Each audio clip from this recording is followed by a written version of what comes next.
Íslenskt grænmeti. Þú veist hvað það kemur.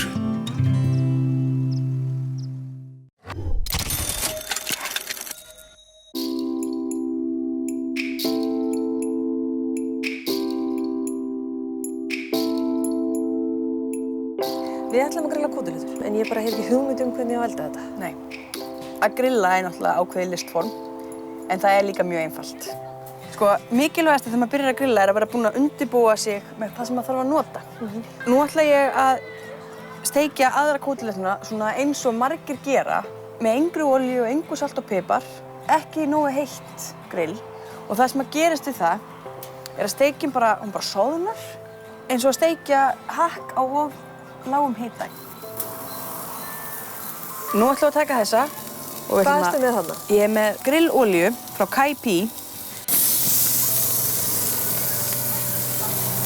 Núna er eitthvað að gerast. Hver er muninn? Þetta er ekki smá munur, ok. En það er engin hiti á þessu það? Það er hiti, það er bara ekki fullur hiti.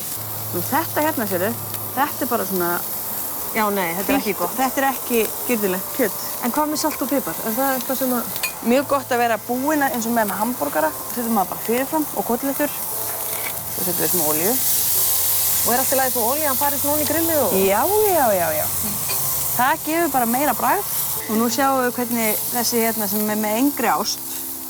Það er ekkert verið að hugsa þessa. Minni hiti. Og hún er bara eins og á grillpönnu bara. En segjum svo ég væri með 5 manns í mat og ég er með fullt af kótilettum. Setur það bara allar í einu?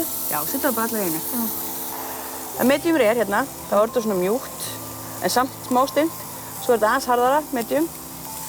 Medium vel, þá er þetta orðið svona, gefur bara pínu eftir og hérna erum við bara komin í kraftamvöðva.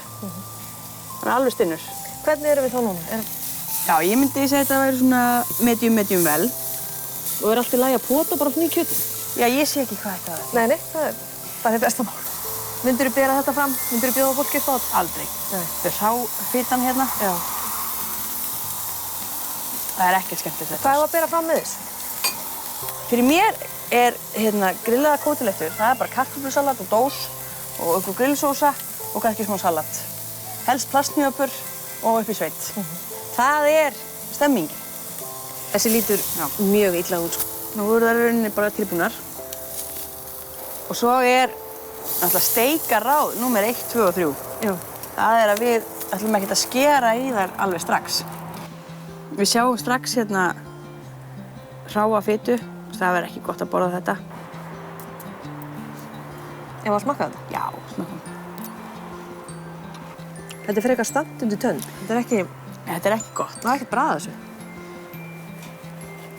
Nú er þessi sem er rétt elduð. Nú ertu að skera hana. Hún er ennþá juicy. Hún er samt alveg full elduð. Með crispy fitunni.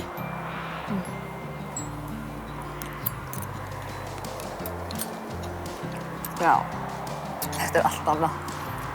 Þetta er geðveikt gott. Geggjað.